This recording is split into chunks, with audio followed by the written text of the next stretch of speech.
বেলাল নবীজিকে দাফন করার পর বেলাল কয়, ও মদিনার মানুষেরা রে, মক্কার মানুষেরা রে, আমি আর তোদের মধ্যে থাকবো না, আমি আর থাকতে চাই না।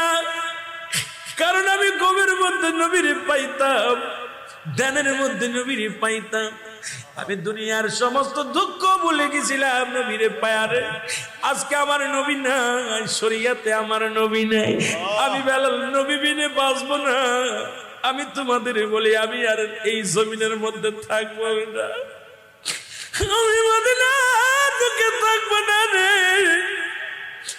আমি নবী বিনে বাঁচতে পারবো না রে। তোমরা আমারে ক্ষমা করে দিও মদিনার মানুষের রে, মক্কার মানুষের রে, আমার নবী যেখানে নাই রে, আমি বেলাল কি নিয়ে বাঁচবো, কারে নিয়ে বাঁচবো রে। আমি বেলাল রওনা হয়ে গেলাম নবীকে থুইয়া। নবীর রওজা দেখে সহ্য করতে পারে না বেলাল। 6 মাস হয়ে গেল বেলাল রাসূলুল্লাহর রওজায় আসেন।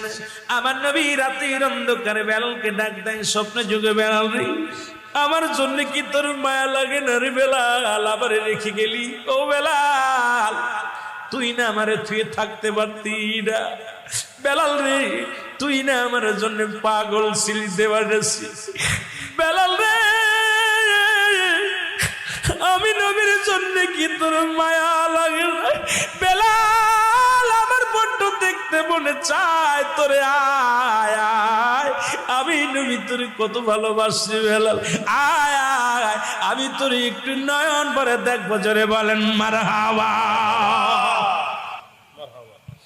বেলাল ফজরের নামাজ পড়ে দেশবাসীদেরকে বলে, ভাইরা রে, আমি আর আপনাদের মধ্যে নাই, 6 মাস যাবত নবীর রওজার সনে আমার সাক্ষাৎ নাই। নবীজি আমার ডাকছে, পৃথিবীর কোন মানুষ আমার আর ঠেকাতে পারবি না। ও দুনিয়ার মানুষ শোনে রে, আমার নবীর রওজায় যাব আমি রে। নবীর প্রেমে আশকা হইয়া বেলাল পাগলের মতো দোষ শুরু করলো। লোকজন বলে, বেলাল রে দাঁড়া। বেলাল কই, পৃথিবীর কেউ আর আমার ঠেকায় রাখতে পারবি না, আমি নবী মেনে বাঁচবো না, নবীর ছাড়া বাঁচতে পারি না। ওর মায়ার নবী আমার ডাকছে রে, নবীর প্রেম ছাড়া আমি কিচ্ছু বুঝি না।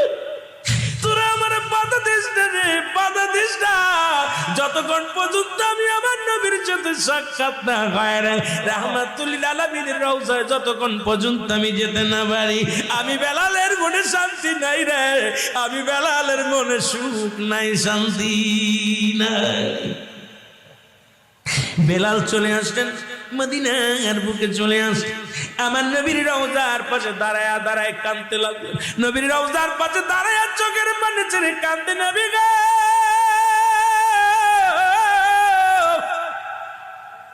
ও মায়ের নবী, আমি বেলাল অপরাধী গো, আপনারে থুয়ে চলে গেছিলাম, আমি অভিমান করে যাই নাই, বড় কষ্ট পেয়েছি নবী গো, আপনারে ছাড়া আমি কি নিয়ে থাকবো, আমি রওজা দেখে সহ্য করতে পারি না, আপনারে হারায় আমি বাঁচতে পারি না। নবী গো, আপনার প্রেমের বৃহমালা আমার গলায় পড়েছে, ও মায়ের নবী, দয়া করে আমারে ক্ষমা করে দেন, আমি বেলাল আইছি, ফিরে আইছি। জোরে বলো মারহাবা। আর জোরে বলেন আল্লাহু আকবার। নারের রিসালা, নারের গাউসিয়া, ঈদে মিয়া। আল্লাহ আল্লাহ। মদিনার মক্কার মানবেরা যখন জানতে পারলেন বেলাল আইছে রে, হযরত হুসাইন রাদিয়াল্লাহু তাআলা চলে আসলেন। হুসাইন মসজিদের এসে খবর শুনলেন বেলাল আইছে। হুসাইন কয়, বেলাল যেহেতু ফিরে আইছে, আমার নানাজিরে পাবো আমি। হুসাইন কত পাগল ছিল আমার নবীজি, এসে দেখে বেলাল কান্দে, রাসূলুল্লাহর রওজার পাশে ফুফায় ফুফায় কান্দে। পিছন থেকে হুসাইন কয়, বেলাল রে, ও বেলাল কখন আসলি? বেলাল কয়, কিছুক্ষণ আগে আসছি। বেলাল রে, আজানের সময় হয়ে আইছে রে বেলাল, আমি অনেক দিন যাবত আমার নানারে দেখি না। বেলাল রে, ও বেলাল, আমি নবীরে হারাইয়া আমি হুসাইন বড্ড পাগল হয়ে গেছি, তোরে অনুনয় বিনয় করি বেলাল রে একটু আজান দে রে, আজান দে। আমার মন বলে তুমি যখন আজান দিতে আমার নানা যে ঘরে থাকতে পারতো না, যখন আজান দিতা রে নানা ছুটে মসজিদে আইতো, আমার মন বলে তুমি যেহেতু আইছো আমার নানা মসজিদে আইব, আজান দাও রে বেলাল, আজান দিলে আমার নানা দূরে থাকবো না, চলে আইব। নানাজিরে দেখি না অনেক দিন হয়ে গেল, নানার জন্য আমি পাগ। বেলাল কায় হুসাইন পাগলামি করিস না, হুসাইন রে পাগলামি করবেন না, কারণ আমার এই হাত দিয়ে পানি ছিটাইছি, আমি এই হাত দিয়ে পানি ছিটাইছি রাসূলুল্লাহর রওজার উপরে।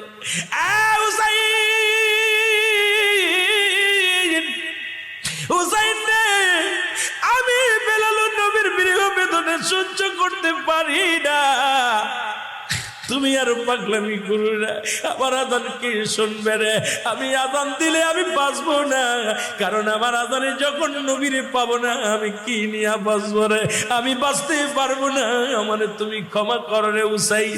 হুসাইন কায় বেলাল রে দে আজান দে, আজান দে, তুমি আজান দিলে আমার নানা আইব, আমি নানার প্রেমে দিওয়ানা, নানারে সারা বাঁচতে পারি না রে হুসাইন। হুসাইন কান্দেন, বেলালও কান্দেন। বেলাল কনে কোনরাই বিনয় করার পর অনেক বোঝানোর পর বেলাল মিনারে উঠিয়ে আজান শুরু করে দিল। আল্লাহু আকবার, আল্লাহু আকবার, আল্লাহ